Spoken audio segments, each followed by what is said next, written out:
This is the Rebel Call channel. Welcome to today's show. It's very important that everybody understands that the news, the entire purpose of the news is not to inform the audience, it's to condition the audience. Thus, every single story that makes the news is there because it's ultimately programming you into wanting something that they want you to either have or live by. And that's a mindset that people need to have if they're going to come out of this spell. Because ultimately we can look around every single day and there are stories that happen. Anything could really make the news. There's things that happen in your town every day. There's certainly things that happen in your county or your city every single day that are worthy of news.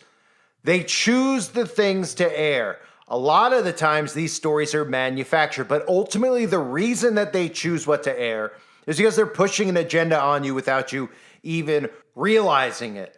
Larry Fink of BlackRock, who runs and controls his company BlackRock, just like Vanguard, these companies run and control everything, right? And ultimately, Larry Fink has been out in the open talking about controlling people's behaviors. And in order to control people's behaviors, they have to force things to control your behavior. In other words, what Larry Fink says in this clip is ultimately about deceiving you into forcing your compliance. Behaviors are going to have to change, and this is one thing we're asking companies. You have to force behaviors, and at BlackRock we are forcing behaviors. Behaviors are going to have to change. You have to force behaviors, and at BlackRock we are forcing behaviors.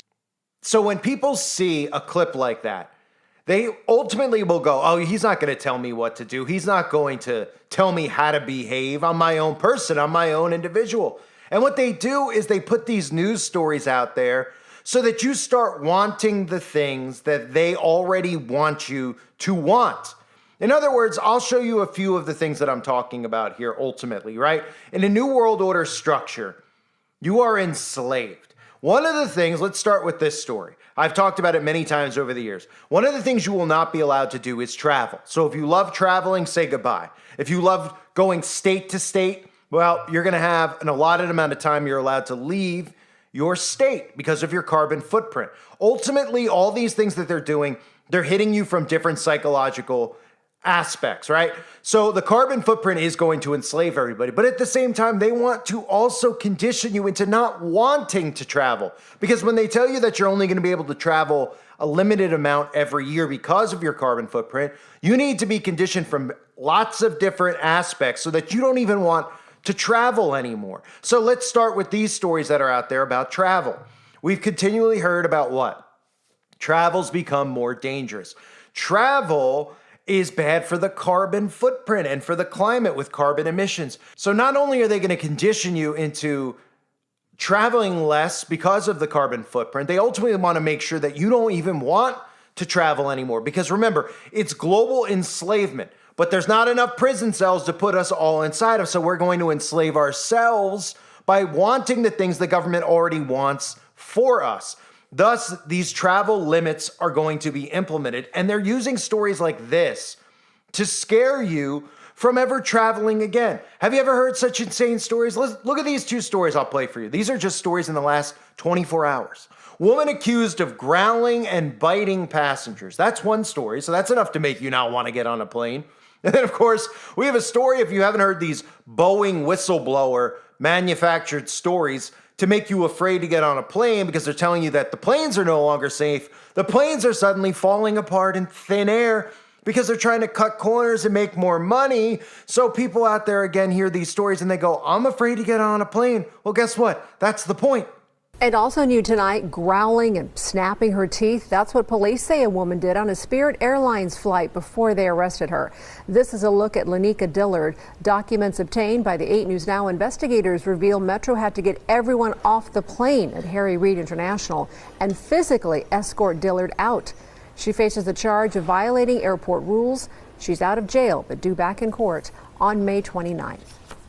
This morning, growing turbulence for one of the world's largest airplane manufacturers, Boeing, as the federal government has launched a new investigation into the company amid allegations about one of Boeing's airplanes. The FAA tells NBC News it's investigating new whistleblower claims made by a Boeing quality engineer about the 787 Dreamliner. The latest claims, first reported by the New York Times, come after a series of dangerous mishaps involving other Boeing planes in recent months. The whistleblower, Sam Salihpour, says sections of the Dreamliner's fuselage are put together improperly and that after thousands of flights, it could break apart mid-air. In a letter to the FAA, his attorney writes it is likely to cause premature fatigue and failure over time in two major airplane joints. He is alleging that Boeing knowingly took a series of manufacturing shortcuts in the construction of the 787. Boeing says it is fully confident in the plane, which has undergone intense stress testing, adding these claims about the structural integrity of the 787 are inaccurate and do not represent the comprehensive work Boeing has done to ensure the quality and long-term safety of the aircraft. This latest whistleblower worked at a Boeing plant in South Carolina, the same plant that employed another whistleblower, John Barnett, who was found dead last month with what appeared to be a self-inflicted gunshot wound. The new Dreamliner allegations come as the company faces intense scrutiny after that mid-air blowout on a Boeing MAX 9 Alaska Air flight earlier this year and two fatal MAX Air crashes overseas in 2018 and 2019. Congress is planning hearings next week. Boeing is putting profits and production speed ahead of quality and safety. So that's the first manufacturing of behavior, right? Making you afraid to fly, making you compliant with what they ultimately want is for you not to travel or fly anywhere anymore. And that will tie into the carbon footprint. The second stories out there, you may have noticed there's an uptick in stories about road rage. Now, does that mean that there aren't crazy, unhinged people around us? No, of course, we see people driving crazy all the time. A lot of them are texting and driving, which is just as dangerous as drinking and driving these days. But a lot of the stories we see, if you do a search about road rage, they're popping up everywhere by design. You see, road rage has been around for a long time. There's crazy drivers, okay? Now, again, they might be more enhanced now because people are a little bit more narcissistic. They're a little bit more out of control. And of course, younger people are driving way more recklessly than we've ever seen. However, they want you to know about these stories. That's why they keep making the news all over the place. They want you to know because ultimately, just like these stories that we hear about the dangers of flying, they want you to think about the dangers of driving, abductions, accidents, and of course, road rage. Because what this leads to is you accepting and going along with the future is that they have planned for us when it comes to driving. That is electric, controllable, driverless vehicles. And in this world, in this reality that they're trying to create, they don't want you to think that having the freedom to drive is a freedom. They want you to think that having the freedom to drive is actually more of a chore and a burden, and it's extremely dangerous. And the resolution for this will be self-driving vehicles where people can't get out of the car, where there's no more car accidents, there's no more road rage, thus the smart city technology, thus ultimately the world they're trying to create for us, and they want you to want it. So look at these stories about road rage and think how many people see these stories and are afraid to go out in their own car and drive. Also developing this morning, the woman who was severely hurt in an apparent road rage incident in Hopkinton, well, she's died. Destiny DeKoff's mother tells us her daughter passed away yesterday afternoon after complications during surgery. The driver accused of hitting her, Ryan Sweat, says the victim's car slammed on the brakes right in front of him on Route 85 on Thursday. Then he claims 5 people got out of the car and surrounded him. Witnesses say he drove off but then turned around and hit DeKoff. Sweat is now being held without bail. Yeah, that teen says the driver followed her for 7 miles before he got out of his car and attacked that young girl. Today, we've learned an arrest warrant has been issued for that driver. I get behind him, we're getting on the highway, and then he starts to brake, like just slam on his brakes. 19-year-old Mariah Hooks began filming this driver Tuesday after she says the man cut her off along I-240 and began tailgating the teen driver. I just go around and keep going. He gets behind me, and then he starts flipping me off, taunting me. He was giving me motions like, come on. She pulled off on Sunny Lane, but the driver followed and got out of his car. I mistakenly got out of the car, not thinking he was going to keep charging towards me and punch me in my nose. Are you fucking yeah? Are you kidding me? He's charging towards me again, so I'm running from him at this point because I'm already bleeding and I'm already screaming and crying, and he's trying to hit me again. The driver took off. Now police are searching for the man. You saw blood, but you still wanted more. That's what bothers me most. That if he had opportunity, he would have caused more damage to my child. He does not need to be on the streets. He needs to be arrested immediately. Now, anyone with information is asked to call the Oklahoma City Police Department. Reporting live, Kylie Thomas, KOCO 5 News. And ultimately, those things, driving, flying, lead to imprisonment, self-imprisonment. And last but not least, in 3 of the things, and we can look at every single story, and that's what you should do. You should look at every single story and say, what are they trying to make me feel and why? And if you know the blueprint, you know Agenda 2030, you know all the things that they have in place of how they expect us and want us to live, which is totally without freedoms, but under control of technology, then these stories start to make sense. And last but not least, which I've covered in detail one time already, about these stories of women walking around getting punched in the face. And people just keep hearing this and they're like, wow, did you hear on TikTok? Did you hear all these viral stories of women just getting decked with no motive whatsoever other than the fact that they're women? Well, the motive isn't the fact that they're women. The motive is the government who has motive to make you want to have CCTV cameras everywhere so that people could be under facial recognition 24/7.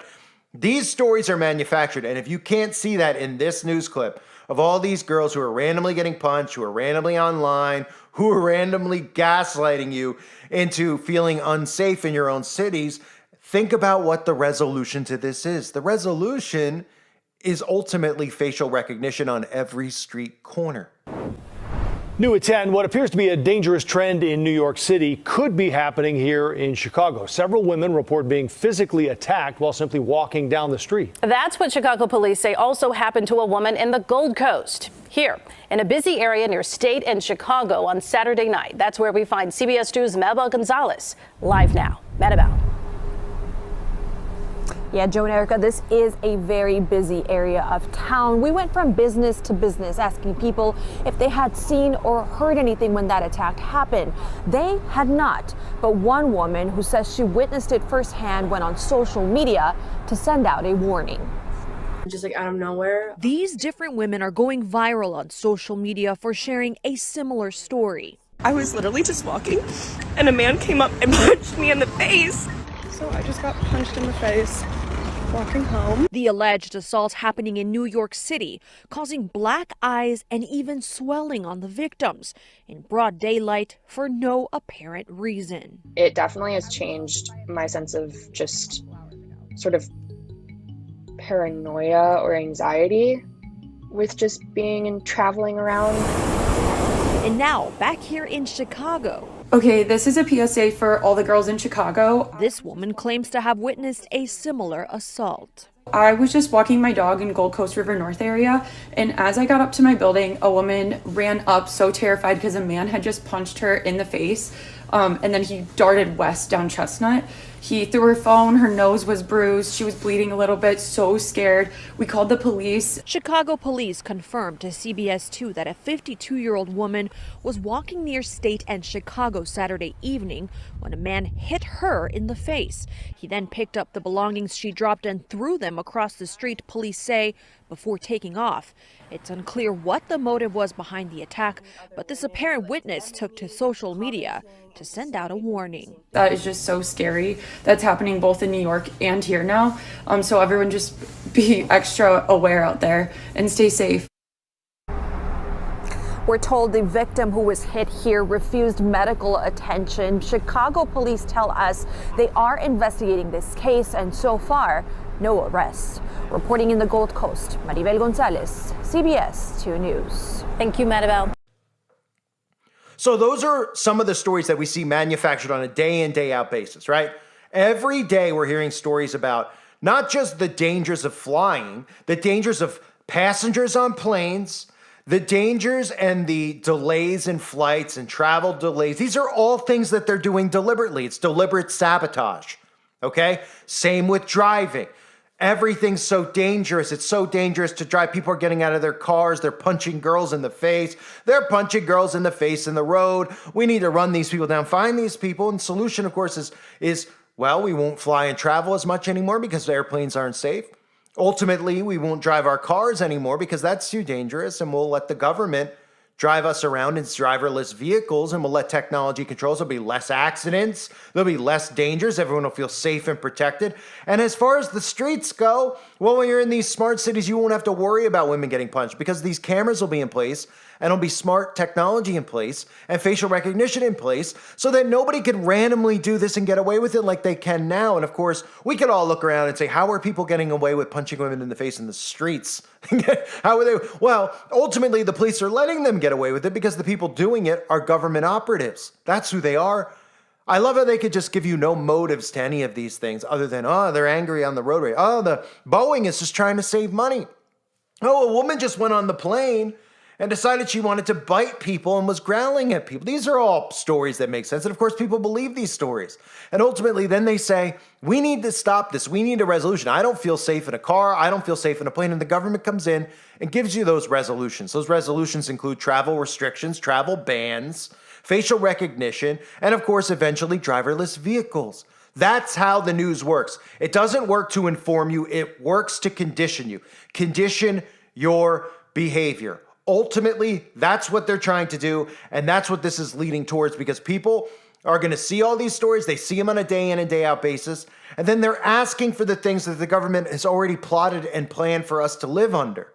These rules, these restrictions, and people think it's for the betterment of humanity. They don't realize the government's the ones who are formulating these stories so that you enslave yourself more inside of their system. A system, of course, in which they have total control, are never voted out of office. They're never voted out of their positions of power because eventually when these systems are in place, there's no free speech, there's no voting, there's nothing anymore. It's a literal totalitarian dictatorship under the all-seeing eye of Big Brother. I thank everybody for being here. Hope you're all doing well. God bless you as always and your families.